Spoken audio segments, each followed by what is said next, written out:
ज्ञानतिमिरन्दस्य ज्ञानञ्जनशलाकया चक्षुरुमिलितं येन तस्मै श्रीगुरवे नमः।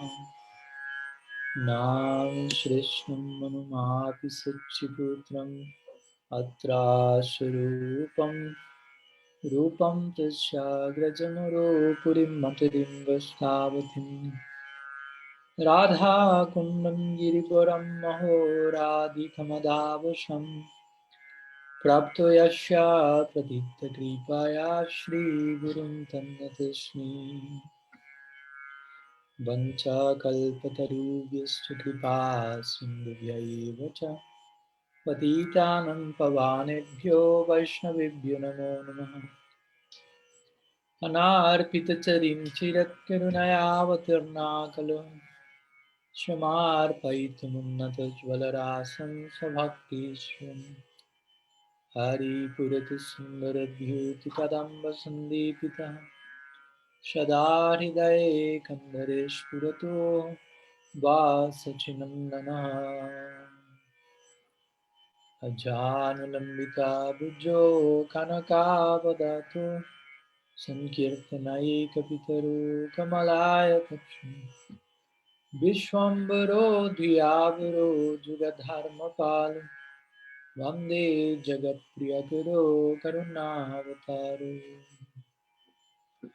लादिने शक्तिस्वरूपाय गौरङ्गसूरिदाय च भक्तशक्तिप्रदानाय गदाधर नमस्तुते। हे कृष्णा करुणा सिन्धो दीनबन्धो जगत्पते गोपेश गोपीककण्ठ राधाकण्ठ नमस्तुते। राधे वृन्दवनाधीशे करुणामृतवाहिनी कृपया निजपादब्जादशन्मयं प्रदीयतम् भक्त्यविहीना अपराधलक्षाय क्षिप्तशाकमादितरङ्गमध्ये कृपामयि त्वं शरणं प्रपालं वृन्दे नमस्ते चरणारविन्दम् वृन्दे नमस्ते चरणारविन्दम्।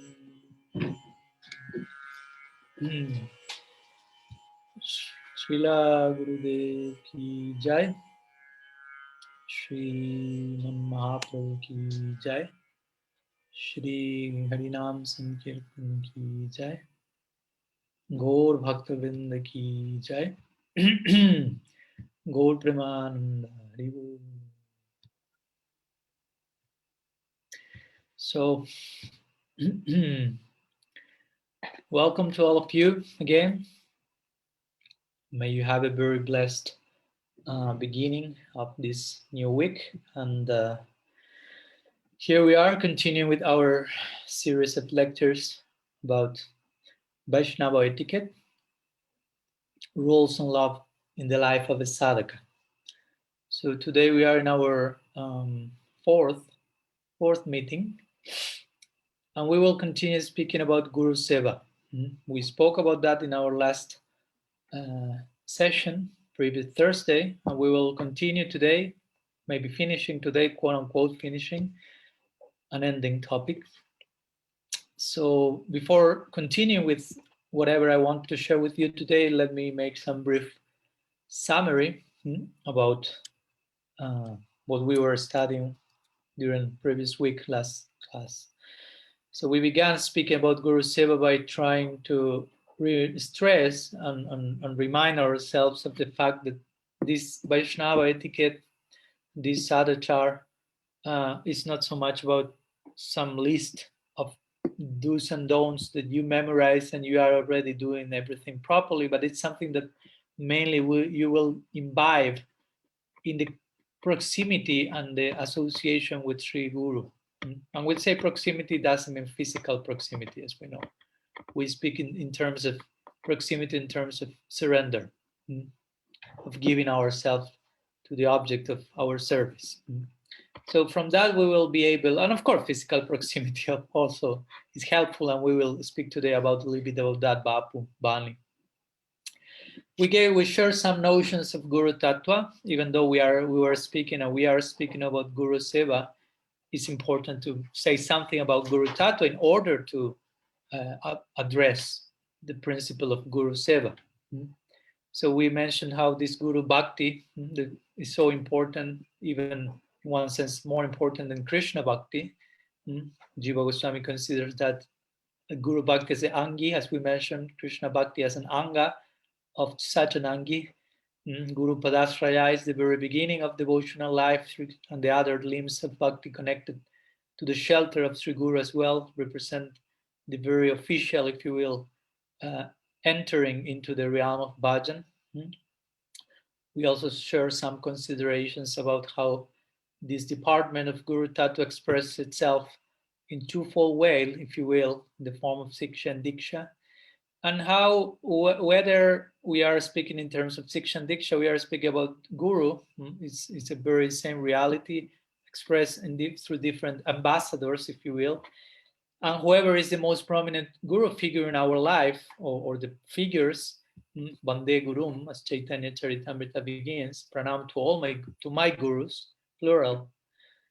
Vishrambena Guru-seva. The important point here is we are to learn how to render affectionate service to Sri Guru in the context of confidence, in the context of intimacy, but also all that in the context of veneration and respect and proper regard and understanding of the tattva of Sri Guru. So we began our previous meeting by speaking also about initiation and the requirement for that. Basically, if we are to speak about one only requirement, that will be to follow Sri Guru. And we are speaking here about in a substantial way regarding what the Guru represents substantially for us. Today we will speak a little bit more about also the relativity present in that department, and how we may have certain doubts about that person as a possible Guru. But after Diksha, ideally, we should not have those types of doubts anymore, because Diksha implies full commitment, ideally, to a person, to meet someone in my life that I can give myself fully, and that has, representing Krishna, has the capacity to receive that and to direct that in the context of parampara. And so again, when we speak about giving ourselves fully, full surrender, all this should be something natural, voluntary, charming, irresistible. In this way is that we speak about these ideas, not as some forced action or something. And we are to behave as sevakas, as servants, which is sevaka is a very honorable position. And we went a little bit in detail describing about different types of Guru Sevaka. And the one who doesn't need any instruction is already identified with the necessity of the moment, or whatever. An intermediate Sevaka who needs instruction to know what to do, and Sevakadam, or low type of servitor. Even though the instruction is there, the example is there, the person is not really behaving as such. So it's a so-called disciple. And we further expanded on that with 6 examples of this type of low servitor with different analogies: the bee-like servitor, the arrow-like, the Jyotishaka, astrologer, and so on.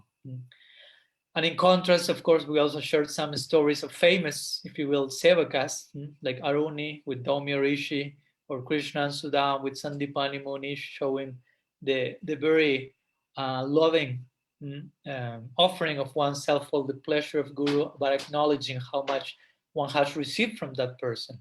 One has received new life, new prospect in life, so naturally one wants to pay it back with one's own life in a very, and one even will feel this is not enough, but I have to do something.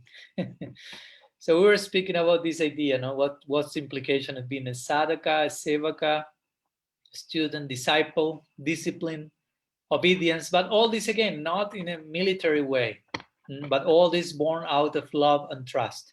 If I love someone, I will be surrendered to that person.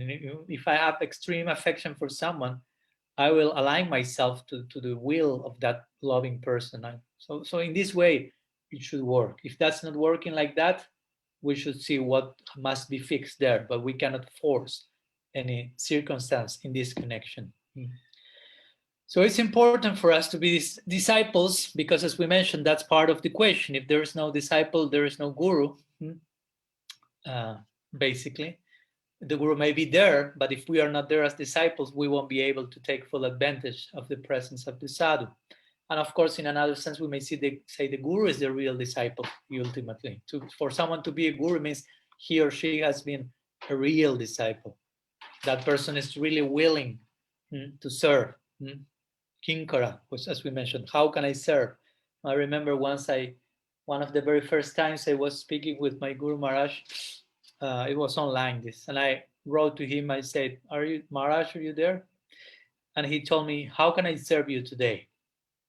That was his beginning words. And he really meant it. And he still demonstrates that on a daily basis after so many years. So, and that that was a huge impact in me, because I felt, oh wow, this is what really means to be a guru, basically. And that's what it really means to be a disciple. At one point, they are synonymous.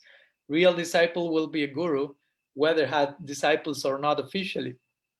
And a real guru will be the one who is serving everyone in the best, most comprehensive way. So that's the point. If I love someone, I will naturally follow that person. I will do what's pleasing to him, to her. So we as disciples are expected to do so naturally. And at the present moment, many of us may not have a pretty concrete, if you will, direct relationship of service with Sri Krishna, but we have the possibility of that in the form of Sri Guru.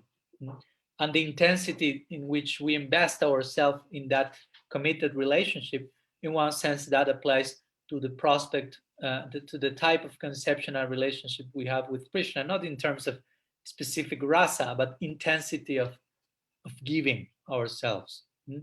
So we as sisyas, our disciples, are expected to show that side, that part of us, to be grateful. We also spoke about that, to appreciate the gifts that we receive from Sri Guru, the kripa of Sri Guru. We recited this nice verse, Mukam Karoti Vachalam, how by the grace of Guru, a blind can see, a lame can walk, and so on.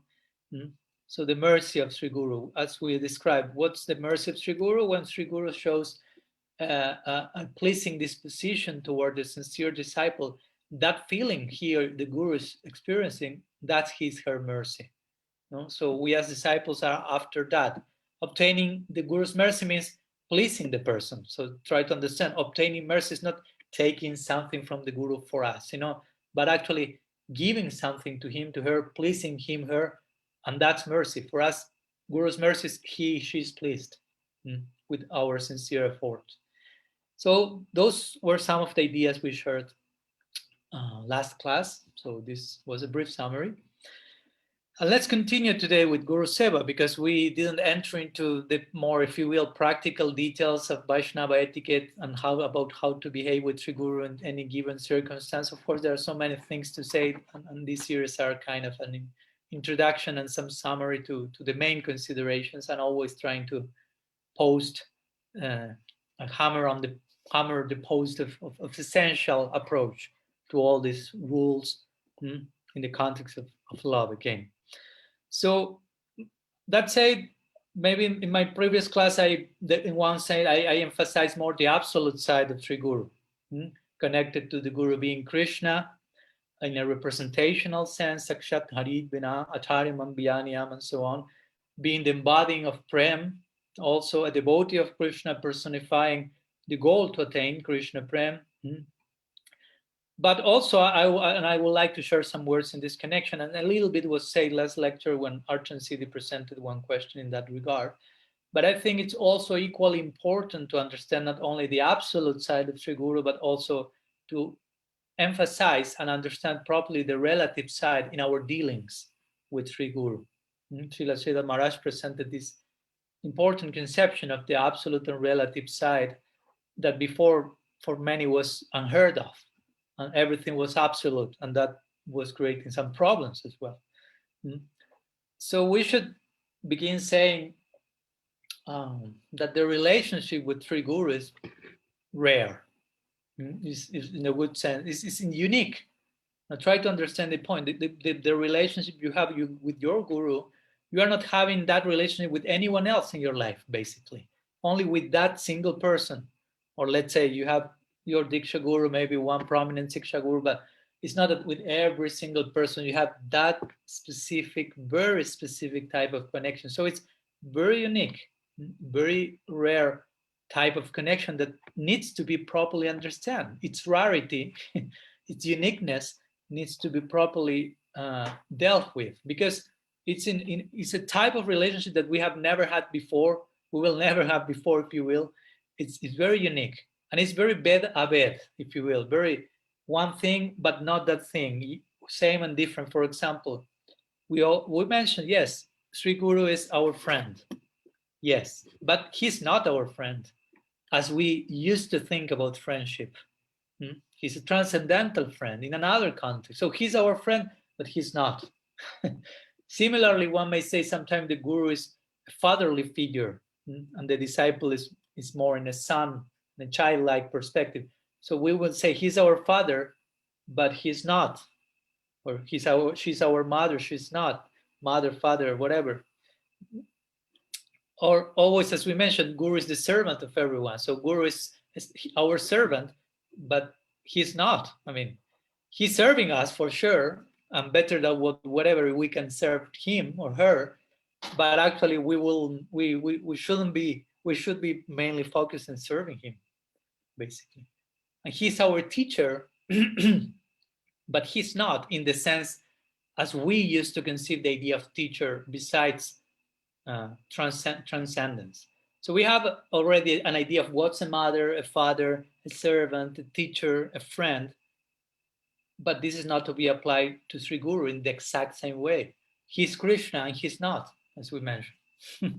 Sakshat Harit Bena, Kintu Prabodha Priyeva. So bed a bed. He's but he's not. He's but he's not. That's when someone asks Lasida Maharaj. Now, is the Guru Vishnu Tattva or Jiva Tattva? Is he Krishna or he's a devotee person? Lasida Maharaj say Guru is not Vishnu Tattva, Guru is not Jiva Tattva, Guru is Guru Tattva. So it's a very unique tattva, a very unique type of relationship, and a very fine line, as you can hopefully realize, to walk in a very complex truth. Actually, the most complex of all tattvas, we could say. It is said that Guru Tattva is basically the most complex tattva to understand because of this intertwining of principles, these gray areas, if you will. It's the most complex, but it's the most crucial, the most important to understand. It is said that if you properly understand, address, and relate to Guru Tattva, all success is warranted. But if you misapprehend, misunderstand Guru Tattva, some corresponding result may be there. So Guru Tattva, Guru Nishta, Guru-seva is, sometimes it has been described as the backbone of our bhajan, of our devotional project. So it's very crucial to know how to deal with every aspect, again, of the figure of Sri Guru, both the absolute side, Sri Guru is God himself, or is a personification of divine love, is our teacher who shares the precept and both ideal example, but also, again, there is a relative level that we have to know how to deal with. We shouldn't relativize the absolute side, we shouldn't absolutize the relative side. So on a relative level, we should understand that Sri Guru also will have her human side, if you will, and preferences in that context. And we shouldn't get disturbed by that, but we shouldn't absolutize that or force ourselves to be in line with all of those details. Or we should understand things like, I don't know, the Guru is not omniscient. It's not that necessarily the Guru will know everything about me and everyone. Of course, has very direct connection with Sri Krishna in his heart, her heart. And if Krishna will notify him about whatever, but not necessarily that's the case in every single instance. Or we should understand the Guru is not necessarily expert in every single field of knowledge or action. Of course, to be a Guru in Gaudiya Vedanta means you are expert, you should, to enter into that situation. Shabdi Parichanisnatam, Brahmani Upastamashram, expert in Shastra, in explaining Shastra and presenting that according to time, place, circumstance, to be familiar with other fields of knowledge, connection to that. But your main realm of expertise will be revealed knowledge in precept again and in example, achar prachar, but not necessarily a guru in Gaudiya Vedanta will be expert in social issues, politics, whatever, any topic that may be there apart from Shastra. So we should know what to expect from him. That's my point. You shouldn't expect that your guru will be expert in any single sense and over glorify him or her in that sense. He knows everything regarding every field of action, not necessarily. And you are not committing aparad acknowledging that. So again, his absolute side in this sense will be connected to a perfect teaching, perfect example. But again, she won't be necessarily expert in every other thing. So we shouldn't see him in that light. That's my point. We shouldn't develop certain expectations coming from that person in other fields of knowledge, psychology, financial support. It's not that the guru has to do all those things, cover all those bases. My guru is not my psychologist. If I need a psychologist, no problem. I should get one, but not necessarily my guru will be that cover that role. My guru is not there to give, I don't know, perfect financial advice or to give me assistance about whom I should marry or I should not, and so many other departments of our daily affairs that the guru is not necessarily to be involved. If the guru agrees to share some advice, that's his her mercy. But even sometimes those advices may prove to be not that accurate, and that's not to be that shouldn't affect our faith in Sri Guru. We shouldn't be mature enough to separate his realm of expertise and whatever other realms that may be there. So the Guru is there to teach Shastra, as I said, to give a perfect example for us as sadhakas, and we should feel that's enough. Is that not enough? I mean, if we expect, no, I want more. I want you to be my perfect psychologist. Most probably you are exploiting Sri Guru. You want actually to make Guru your servant in every single sense, and that's not healthy, and that's not speaking properly about you as a disciple. So Guru will share, again, precept and example in connection to revelation. That should be more than enough. We should feel, regarding that I'm receiving, I'm indebted for eternity. Even if I give my life in exchange, that's not enough. So what to speak about expecting even more on other relative fields. So again, the type of total giving and surrender that I emphasized during my previous lecture, of course, has more to do with the absolute side of Sri Guru, regarding what the Guru personifies as the perfect example of practice, delivering of perfect teaching. We should give ourselves fully in that connection. But in connection to the relative side of Sri Guru, we may have to take some other stance, depending the case. Of course, with this, I'm not relativizing the Guru absolutely in every single other topic. There may be some very valuable advice, but there may be not. And we should be open to that and understand what's his role, her role in our life, and what's our role in connection to him or her. So I wanted to give this introduction also as some sort of complementary again, perspective regarding what I mentioned in the previous lecture. Of course, there are so many specific individual situations and cases that sometimes the disciple may need to know how to deal, but of course, no time here to go into such detail, but some general ideas I want to share. So after having done so, let's go to some of the more, again, practical tips, if you will, regarding how to behave, relate with Sri Guru in the context of Maryat, proper behavior as a sisya, as a disciple. But again, sorry if I'm insisting too much in this connection, but in one sense, as I already mentioned, the whole Vaisnava etiquette can be summarized in the following way. That is, one should never act in a way that displeases one's guru. And of course, the opposite mainly. One should act in a way that always pleases Sri Guru. All rules and regulations are included there, basically. In Bhakti Siddhartha, Shiva Goswami said that, Anucheda 237. He said, Haro ruste gurus tatra guru ruste na chaschana tasmat sarva prayatnina gurumiva prasadayat. Basically, it says, if Sri Hari is displeased, Sri Guru can rescue the disciple. But if the Guru is displeased, no one can offer protection. Therefore, one should try to please one's Guru in all respects. So basically, the idea here is if we are not able to please Sri Guru, and again, Sri Guru is not a whimsical figure that only will be pleased with some weird stuff that is impossible for us to do, nothing like that. No, Guru will be pleased with our sincere, honest attempt, no matter how mistaken it may, imperfect it may be yet. But the point is, if we are not able as disciples to please Sri Guru, there's no shelter. That's our ultimate shelter.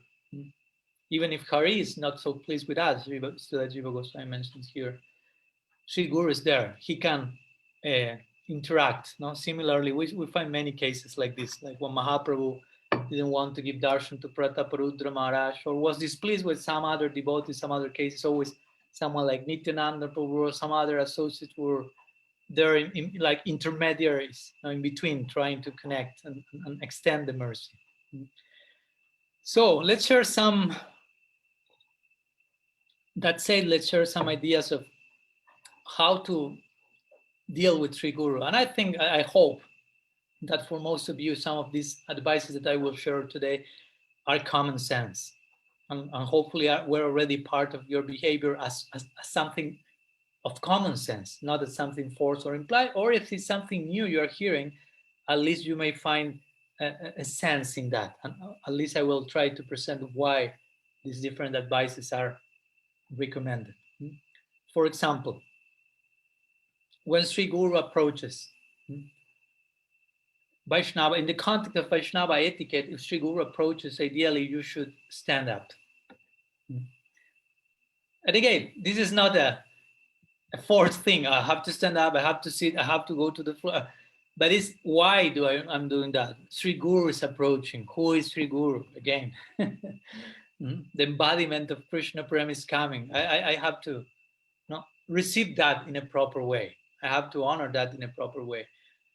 Of course, also there is the offering of obeisances when you see the Guru, at least for the first time in the day. Sometimes in Vaishnava etiquette, it is mentioned that one even should offer obeisances every single time one sees the Guru along the day. That may be too much for some. And again, this is not only some aerobical external movement, head down, head up, right, left, but what does imply to me? So why I'm doing that? But at least it is say, when I see the Guru for the first time, I should offer pranam to him. And it is say, when you offer pranam, you offer obeisances. The obeisances are offered with your head to the front of Sri Guru. Depending the personality, when you offer obeisances to the deities, for example, Mahaprabhu, Radha and Krishna, you offer with your left side to them. When you offer pranam to a deva, it is say with the right side. And when you offer pranam to Sri Guru, with your front side. Again, these are technical details. You don't have to go neurotic to that, but there is some technicality to it. But the main point is not so much front, left, right, but the attitude, the inner conception, why I'm doing that, who is in front of me. Such a high reality that my head goes to the ground, or again, if I'm not offering obeisances, it's time I see Sri Guru, I stand up when he's approaching, like a way of paying special attention to that personality. It's not that he's expecting that. It's not that he will force you to do that, but it's for our own benefit as disciples too. The act will take us to, ideally, should take us to a particular state of consciousness. Like when you put your head to the ground, it's something external, physical, but at the same time, it creates some favorable, if you will, atmosphere. Not everyone will put her head to the ground. So, and it is say when we offer obeisances to Sri Guru, that shouldn't be done in silence. And of course, we will speak in the next lectures also. This is not only for the Guru. Obeisances are there for, in relation to every Vaishnava ideally. So when we offer pranam to Sri Guru, we should pronounce pranam mantras. We can pronounce the pranam mantra of Sri Guru, whichever it is according to one's Guru. one should say Panchakalpatarubhyascha, the more universal pranam mantra to Vaishnavas, or one should recite any other pranam mantra. There are so many regarding Guru. Om Jnana Timirandasya Anam Shristam Manumahapi, so many are. But this should be done in silence, but I should accompany my physical. Again, that is, my body is offering obeisances, my voice is offering obeisances, and my mind. That's the most complete form of pranam. Tanu ban manovir. Ham tavasmi. I'm yours with body, speech, and mind. So that's the idea. Again, it's not just a physical thing, it's not just a verbal thing, but it's also a mental thing, an internal thing. We are offering ourselves at that moment. So that's one of the many points to consider. Another, in connection to addressing the Guru, that is also very interesting, is that the Guru's name should not be pronounced unless absolutely necessary. That's an interesting point, because this is considered disrespectful. Of course, again, we have to enter into a particular culture, certain sensibilities, where you do not name the person directly by his or her name if that's a very venerable person. This is even today in certain families, even in Western world. You won't call your dad or mom directly by their name or something like that. But again, this shouldn't be a forced law. There should be affection, but there is respect. Remember, with Sri Guru, there is affection and confidence, but also there is respect and veneration. So it is said that generally one is not making that public. Sanatana Goswami say, Gopayet Guru Ratmana, Gopayet Chani Ishtadevatam, Gopayet Chani Yamantram, Gopayet Nijamalikam. You should hide your Guru, you should hide your Istadev, you should hide your Malika, you should hide your mantra. The point is, that's very confidential, that's something very intimate. It's not that we don't want to share that, but we will make a cheap sharing of that. It's not a show, it's not something for public consumption, if you will, for the masses. It's something very specific. So there is this detail of etiquette that when you speak about your Guru, you are not just pronouncing that over and over and over again. You try to be like discreet. I think that's the word, sober in that connection. Now, sometimes I feel I met devotees that you are on the street walking and they meet you and they ask you, the very first thing they ask you when they see you, like as a Vaishnava, who is your Guru? And that's totally against Vaishnava etiquette. That's totally unbecoming. No? Like implying also, the question carries the implication, according to your answer, I will continue my conversation or not. No, if your Guru is someone that I consider is bona fide, we can speak and that's nice. If not, sorry. Something like this. So that's something that gradually will be unfolding, will be revealed, because again, Sri Guru should be something very intimate in our heart. So it's not that immediately I'm showing and sharing and making some cheap propaganda of that. Even in the case when I will mention my Guru's name, generally, ideally, that should be done in a particular mood. It's not just any name, because it's not just any person. One should, ideally, again, maybe in practice in certain dynamics that may not take place, but the ideal standard is nice and to have at least in mind. And when you mention your Guru's names, you can put your palms joined, your head lowered, like understanding who you are referring to. Again, all this is to help us to further realize who is Sri Guru and who are we in relation to him. And sometimes it's recommended you should prefix the name of your Guru with the honorific Om, suffixing it with Vishnupad, Om Vishnupad, Paramahamsa Sri Srimad, and so on. I remember once I was in India, and it was nice, it was charming, and I met there was one sannyasi, and I was hearing some Harikatha, first time I was in India, like 15 years ago. And he was sharing Harikatha, I really liked him. So at the end, I approached him, and we were speaking. It was very nice. And at one point, I asked him, so who is your Guru Maharaj? I tried not to ask that in the very beginning. And it was very nice how he replied, because we were speaking somehow casually, on some level, respectfully, but when I asked him, who is your Guru Maharaj, he entered into a total different mood, in the good sense of the term. You know? So he closed his eyes, he put his two hands, his two palms, and lowered his head and said, Om Vishnupada Paramamsa Paribrajacharya Stotara Sat Sri Srimad Srila Bhakti Pramod Puri Goswami Maharaj. So again, this was very charming. You know, it was not something that it helped me, and I know it helped him, you know, to increase my insight about Sri Guru and how we should, you know, appreciate such principle. Again, in certain circumstances, you may not be able to express in those terms, but at least you should understand which should be the feeling. And again, at one point, we don't have that feeling, and sometimes some of these details, by properly done, help us to force in a healthy way the expression of a particular mood, to create a particular, as Guru Maharaj will say, my Guru Maharaj, teachable moment, no, inspiring moment. Or maybe again, if you have some circumstance where you cannot express yourself in such in detail, you mentally should direct those things, those glorifications and reverence to Sri Guru. So these are details of consideration. For example, also if you are performing, I don't know, kirtan, ideally, if you are doing kirtan and there are different devotees and there are disciples of different gurus in the kirtan, the mandali, in the group, but even if beyond that, generally the tradition is you will never mention the name of your guru in kirtan. Sometimes with Srila Prabhupada, the tradition was there to begin the kirtans by invoking Prabhupada's pranam mantra, Namo Vishnu Padaya Krishna Prastaya Bhutale, the one established in ISKCON, and Namaste Saraswati.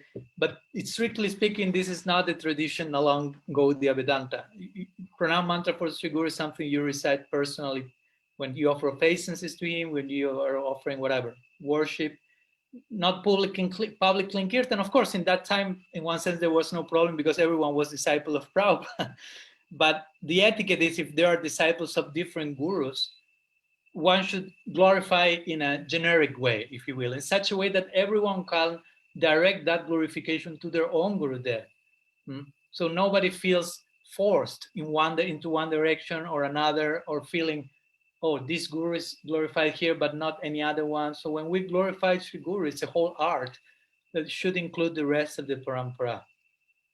And that's why in Kirtan, generally, we won't say Jai Srila Tripurari Swami or something like this in my case, but Jai Gurudev, Jai Guru Maharaj, Jai Prabhupada. All these are names or titles that can be naturally directed for each one of one's gurus. So every devotee present, if I say Jai Guru Maharaj, everyone will direct that to their Guru Maharaj. If I say Jai Prabhupada, that should be the same. So the idea is that nobody feeling any imposition of some exclusive glorification of one unique acharya. So, but understanding all these expressions are encompassing the whole parampara. So that's the idea, not a sectarian glorification, immature, limited praise. That's not kirtan. So kirtan should be done properly in connection to the Guru in this case. I remember one situation also in that first visit to Vrindavan. We were in kirtan, and the one leading kirtan was Madhu Mangal Prabhu. Madhu Mangal Prabhu was a disciple of Srila Siddhar Maharaj, and he was his personal kirtaniya, if you will. He was a very famous kirtaniya. He was blind, physically speaking, and he had a very sweet voice. I had the fortune of being with him. We even recorded some kirtans, and I had the fortune of playing mridanga and kartals while he was singing. So it was a very nice experience. So once we were in one of those kirtans, and he was singing the famous prayer composed by Srila Siddhar Maharaj, Sanskrit prayer to Prabhupada Bhaktisiddhanta Saraswati Thakur, Pranamami Sada Prabhupada Padam. And at the end of the kirtan, he ended saying Jaya Prabhupada, Jaya Prabhupada, and so on. So when the kirtan finished, one devotee asked him, Madhu Mangal Prabhu, I have one question. When you say Prabhupada at the end, well, you're referring to A.C. Bhaktivedanta Swami Prabhupada or Srila Bhaktisiddhanta Saraswati Thakur Prabhupada? So that was his immature question. So Madhu Mangal clearly felt himself uncomfortable with that question. So he says, I don't know. Prabhupada is Prabhupada. That was his reply, like implying, my Prabhupada may be different from your Prabhupada, but I say Prabhupada, that's Prabhupada. You direct that according to your own particular mood and inspiration. Mm-hmm. So I hope this is also clear and it makes sense to all of you. Mm-hmm. Something similar in that connection is if I'm speaking, of course, with God brothers or God sisters of mine about my or our spiritual master, I will speak in terms of Guru Maharaj did this, Guru Maharaj, Gurudev said that, that's okay.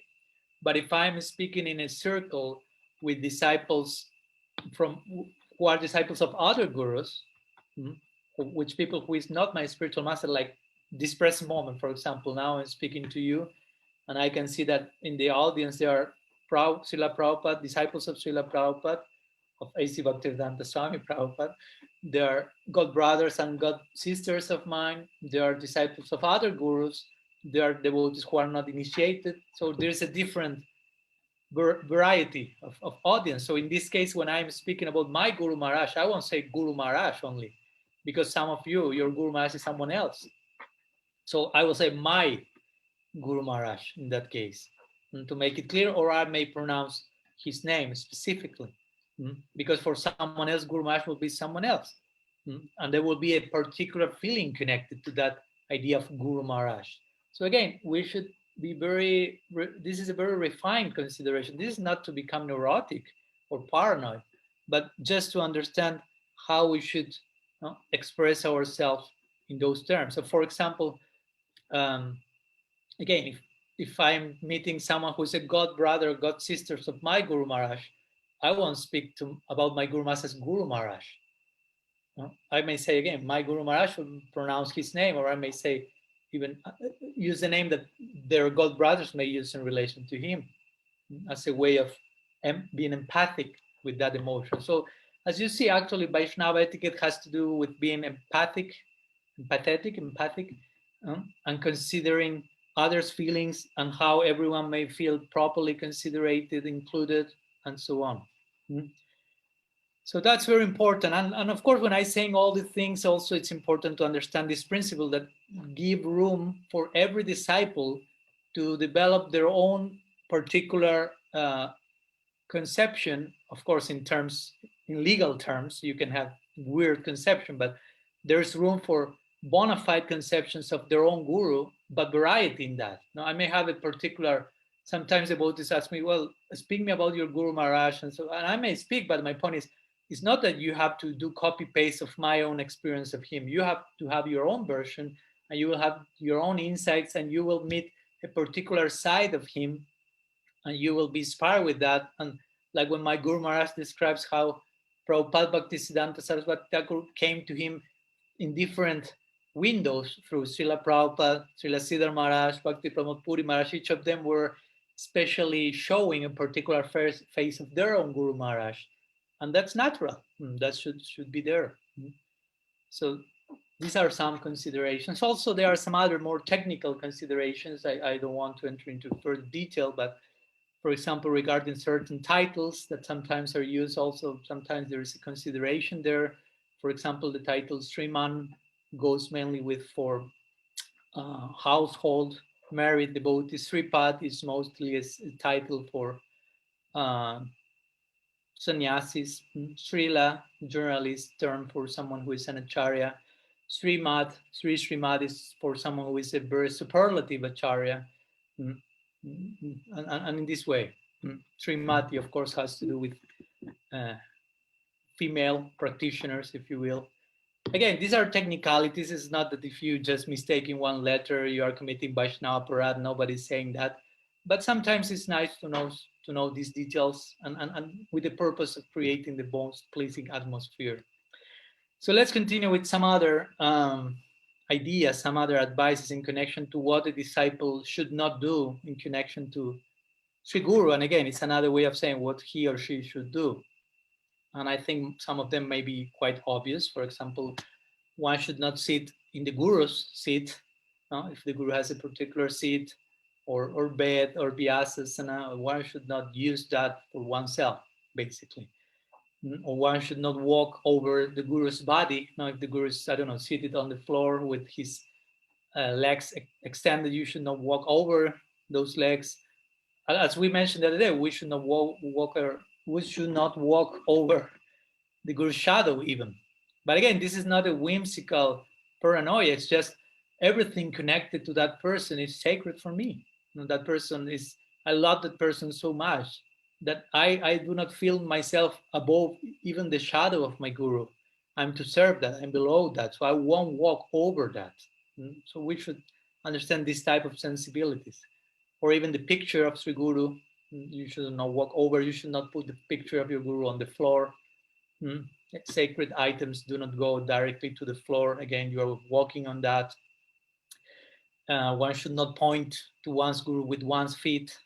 Also, that's also part of the sensibility. And again, some things that are common sense. You shouldn't think yourself more intelligent than your guru and instruct your guru. Of course, a different thing is to share thoughts in the context of serving your guru. As the example I gave last class when Srila Sira Maharaj was instructed by his Gurudev, go to the West. And he shared some feedback, some input, but in the context of serving him better. And he at the end said, but if you want me to go, I will go. So that's very different to instruct him or her by considering yourself more intelligent.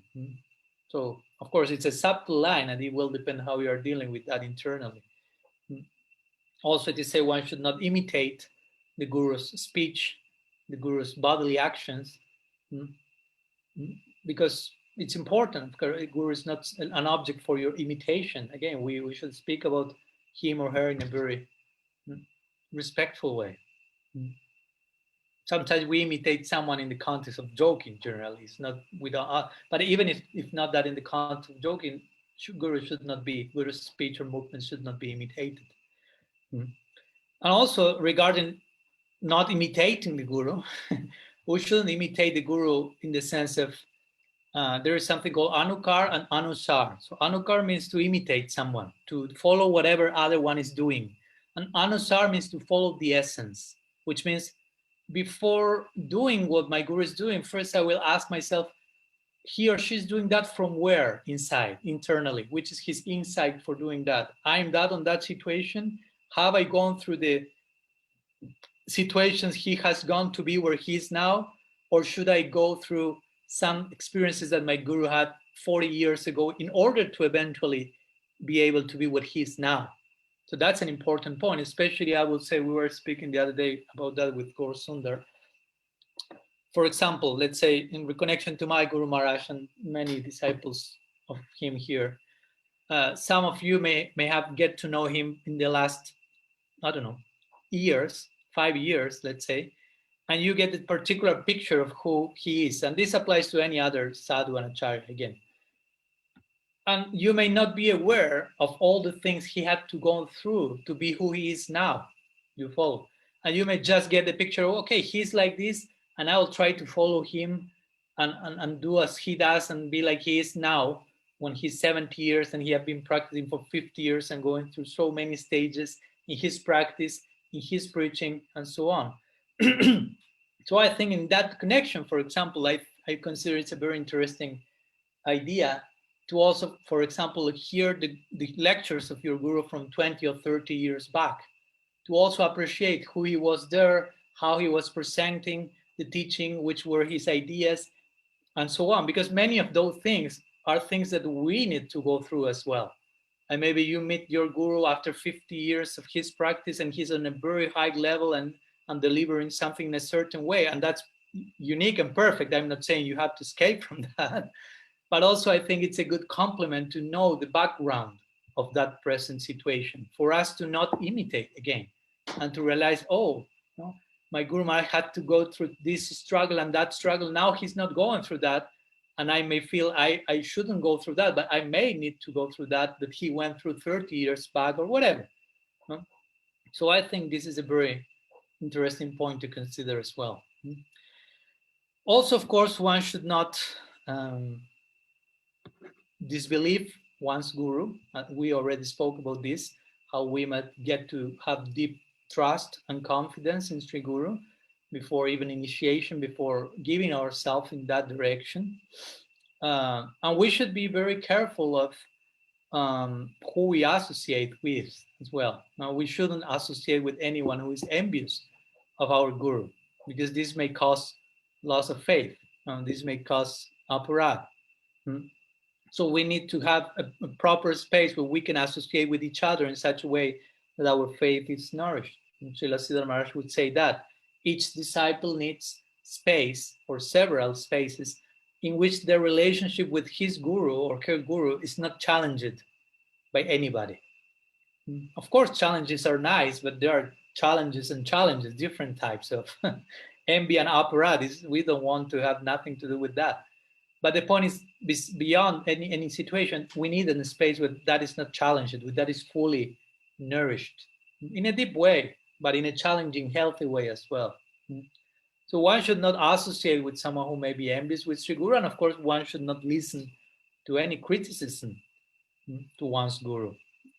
Again, we may speak about constructive criticism, but also depending on the stage of the disciple, he or she may not be even able to deal with that. But if we are speaking about destructive, in this case, criticism, one should not give an ear to that. Actually, it is said that one should counter that criticism, or one should leave the place. There are some other advice given in the Shastra, but I think these are the most practical. So the point is, if you are hearing aparadh, Guru aparadh, Vaishnava aparadh, how to act there? Mahaprabhu on one side, he's saying Trinada, Pisya Nichena, one should be humble and so. But what's the form that it will take in the face of aparadh? That's very different. Our humility will take a particular form there. Now, there's a famous, nice story from the times of the beginning of the movement in Western world. This was happening in Germany, and in a temple, this was connected to Tulasi Devi, not Vaishnava aparadh, but Tulasi aparadh, which is a way of speaking about the same. And once the devotees were there in the temple, and suddenly these motorbike guys called the Hell's Angels, maybe you have heard about them, they were pretty scary by the time, especially if you are a devotee and a peaceful person coming from a hippie background and peace and love, and here these Hell's Angels came roaring with the motorbike. And they were in the temple, like trying to open the temple and to attack the devotees, and they were shouting and insulting outside of the temple. So the devotees were inside the temple, this is in Germany, and were quite afraid, not knowing what to do, and so on. And at one point, these Hell's Angels throw one like stone through the window, and that stone breaks the glass of the window and kills and goes to Tulasi, to the plant they have. Which actually was not Tulasi. They were worshipping some other variety of basil plant, thinking that it was Tulasi. But the point is that this rock went right to the plant and broke the plant, killed the plant, if you will. So until that point, the devotees were afraid, but someone at that point shouted, "They have killed Tulasi." So at that point, the devotees transformed. Their humility took another phase, and they just opened the door and ran towards the Hell's Angels, like the Dramadutas personified, if you will. And these Hell's Angels saw the devotees in such a way who know what they might have seen, and they just ran with their bikes outside. Everything came up the news and so on. So my point is, we should know how to be humble and how to behave according to every different case and situation and so on. So I have a considerable longer list of things that I would like to share with you, but I also almost 1 hour speaking to you. So I will prefer to stop here, and we will continue extending our session for next lecture. And of course, we will have some minutes in case you may have any question or something you may like to share to ask. I prefer we can direct our attention there now. So let me unmute, activate the possibility for you to unmute yourself, and you have any questions, we can sure about that.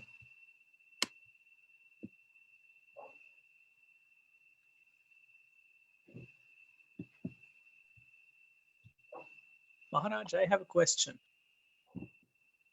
Yes, Rigu. Could you speak you spoke a little bit about offering obeisances. Mm-hmm. Is this a topic you will return to later, or? Yes. Okay. Yes, so I actually was planning to, not maybe a whole lecture, but good part of a lecture, maybe next one or the other one, but I want to go further detail. So if you okay, can then wait I will one save more.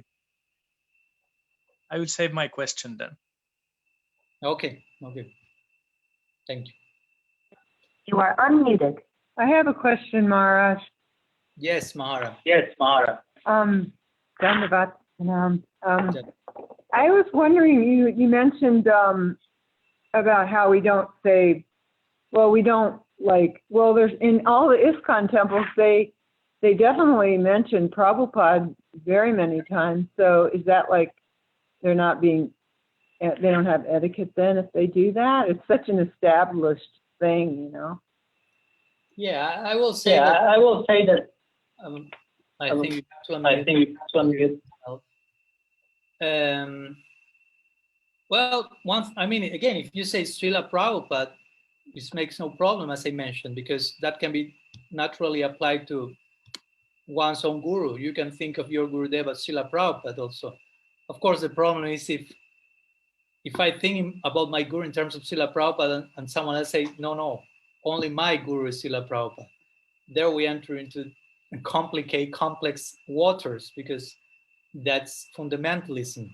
It's not that only my guru is Prabhupada, nobody else can be Prabhupada. Strictly speaking, Prabhupada is a name given even to Mahaprabhu in Chaitanya Charitamrita. So he himself is Prabhupada. We have Rupa Goswami, Prabhupada, Jiva Goswami, Prabhupada. You can apply those terms to your guru. So in ISKCON generally, at least I've never been officially part of ISKCON, but of course I know many devotees there, and they generally express in terms of Srila Prabhupada. So it's no problem. It's not the direct name of their guru, if you will, in the sense of what we were speaking. It's a more generic way of addressing him that gives place for for others to direct that same title to their own guru. And that said, of course, I know again that, of course, when Prabhupada established his movement, he was emphasizing, of course, certain things that were the most important things at the moment, and that was perfect. And he expected that in time, the devotees, of course, will know more details about this and that. Like, for example, regarding, as you may know, the Vyasa Puja, he took them to Srila Siddhar Maharaj Math to learn how to perform that. Regarding Archana, he recommended, as my Guru Maharaj said yesterday, learn from the Radharaman Goswami's details. But again, he said that after they started all that. So like expecting in time things will get further refined. So I think it's important to be open to that and not only remain, if you will, emotionally attached to how things were done in Prabhupada's times, and overtly attached to that, to the point of that's the only way to do it. And if you really understand a better way to do it, you should be able to do it without thinking that I'm transgressing what Prabhupada say or establish, because that can happen. He said something 50 years ago, and that was okay for the time, but in time he expected some things to change. Again, these are details, but are nice details that refine our expression, an identity as Vaishnavas. But again, as I say, in general, the expression is Srila Prabhupada, and that's a very accommodating term that each one may direct that to their own guru. But again, if you say Srila Prabhupada, and I'm thinking about my guru with that term, and you say no, only my guru is Srila Prabhupada, there is something to fix for sure. Okay. Something else? You are unmuted. Thank you. Yeah, that was good. I do have another question, but I don't know if it's important. I don't know if it's that important, but anyway, it's kind of been stumping me for many years. But there was one couple that they were younger. They were like 25 or something, and they wanted to get married, and their guru, who's in good standing, had told them, no, I don't want you two to get married. And because of that, they lost faith in their guru. And they've been happily married for 33 years. So now they don't even want to have anything to do with their guru. So what about something like that? Maybe this is not a very good question, but.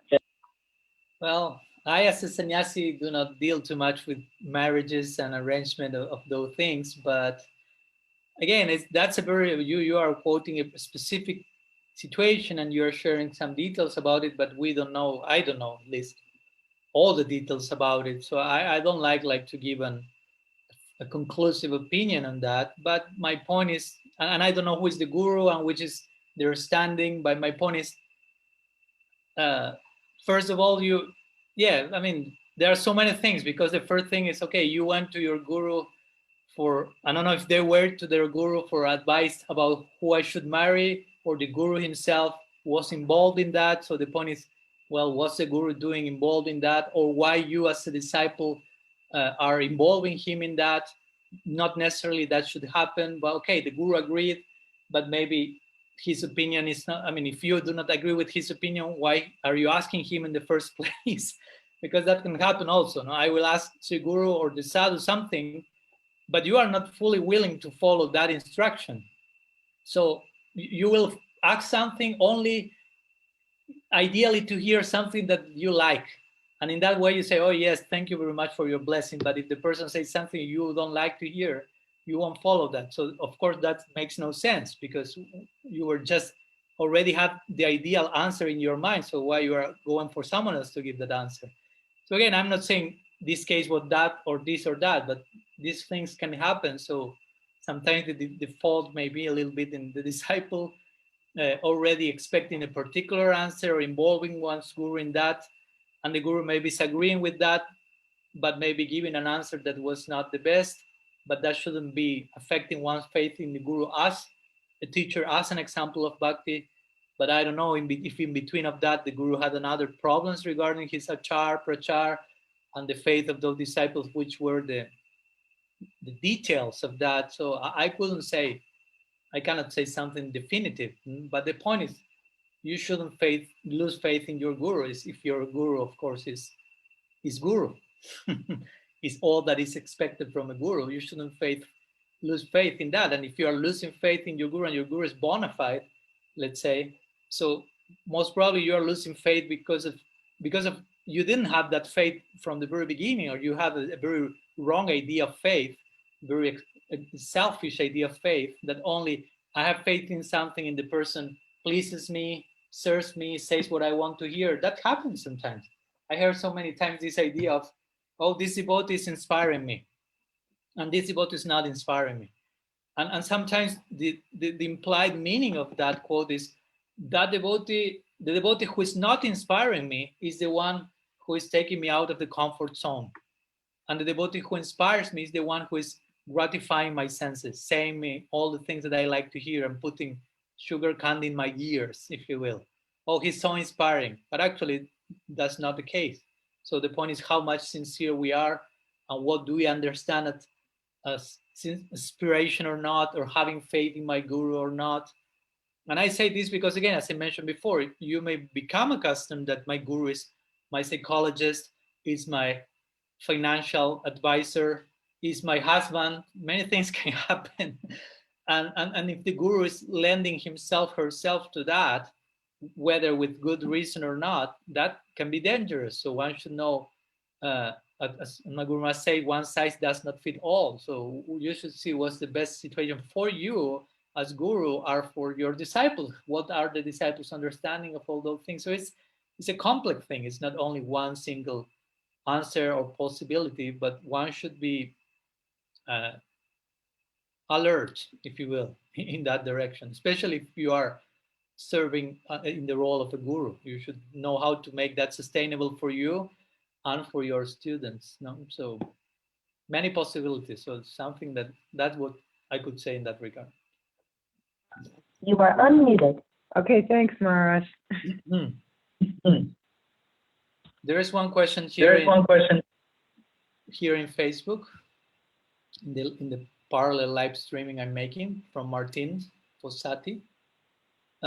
He says, should we show interest to get to know about the past of our guru in the way to understand the path he has walked, and as a result of this serve the guru in a better way?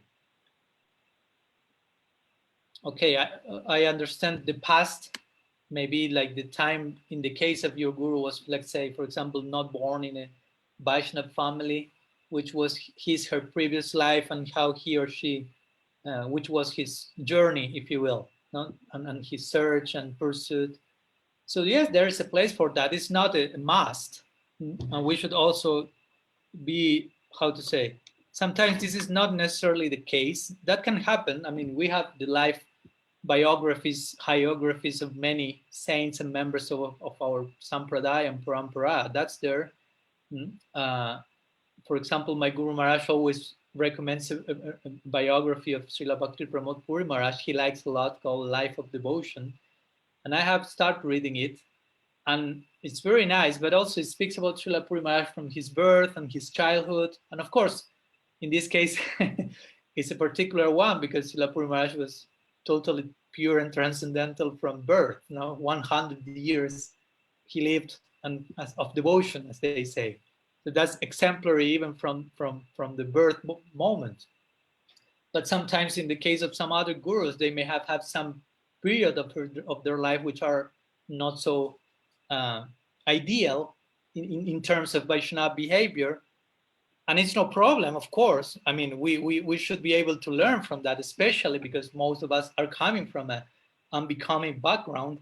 So it's also nice to see that, but different cases, different gurus have emphasized different perspectives. No? For example, some have more emphasized the absolute side of the guru and do not connect with that relative past and just can see him from the moment he became a Vaishnava and all the exemplary side. To be honest, personally, I understand the point. For some people with weak faith, they may need just to see their guru as perfect and absolute in every single thing that he did. Or even if they study his previous life, they will absolutize everything. But I don't think that's a necessity for someone with more mature faith.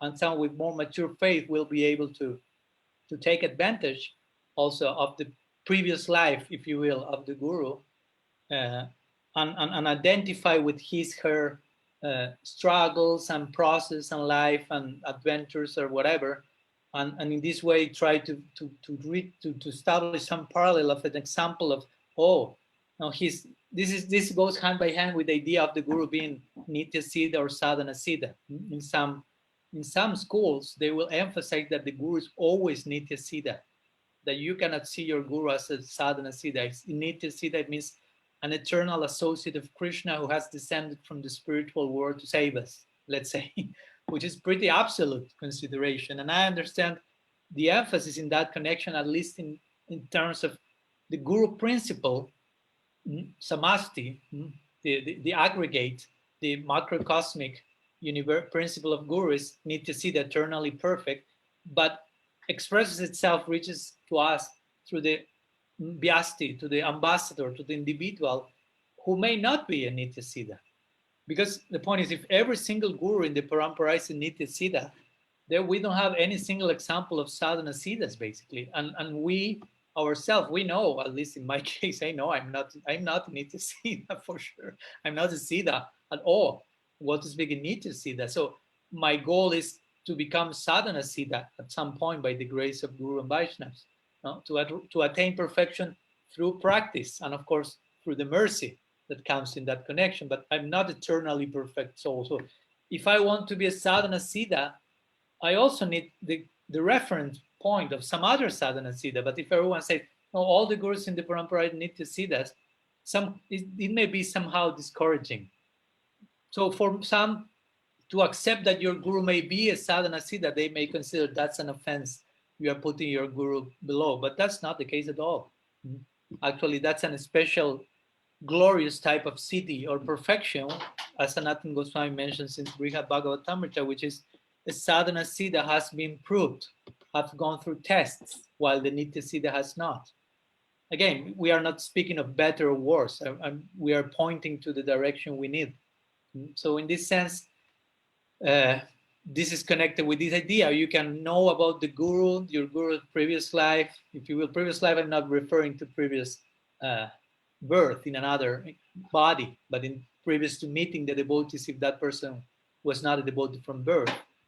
And you can learn from those, if you will, mistakes or situations and identify with that and grow, but also be very careful about not relativizing the present situation of the guru in connection to his past, because that can also happen.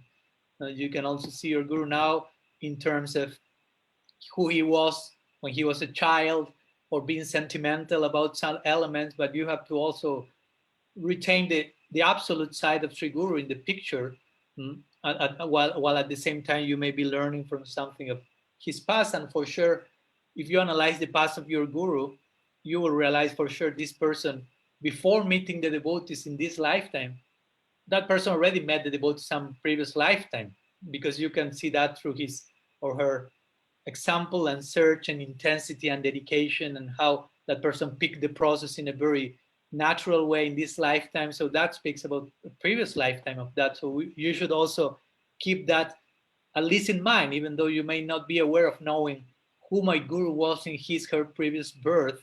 If we are speaking about sadhana siddhas, at least you should understand that person for sure was engaged in practice very intensely. So his present past in this lifetime is not the all in all. There was some previous practice and so on. So all these elements should be properly harmonized in that connection. So I hope that helps. There is one question here in the chat by Omkar. So we will address that, and maybe we may finish there if there are no other questions after. He says, I have often so many things my Guru Maharaj said in my mind, and have a hard time not quoting him when speaking to people. And I tend to think I do it in order to not credit things to myself, as in all honesty, most, if not all, of my understanding of these topics come from what I learned from him. So is this type of mentioning of Guru not recommended? Well, one should be also sensitive to time, place, and circumstance. Of course, and practicality as well. Of course, as you say, many of the things I learned from him. Great, that's idea. and of course, it's good to acknowledge the person from whom you have learned all the things. And especially in the beginning, one in the practice may not have too much to say independently of what one has learned from one's guru. So one will resort mainly to that, in that direction. But in time, if you are properly receiving that, you will have your own insights, your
Sorry, here I am. For some reason, the connection went off, but well, here I am again. So I will finish this answer. It was just a few minutes and we are almost finishing as well.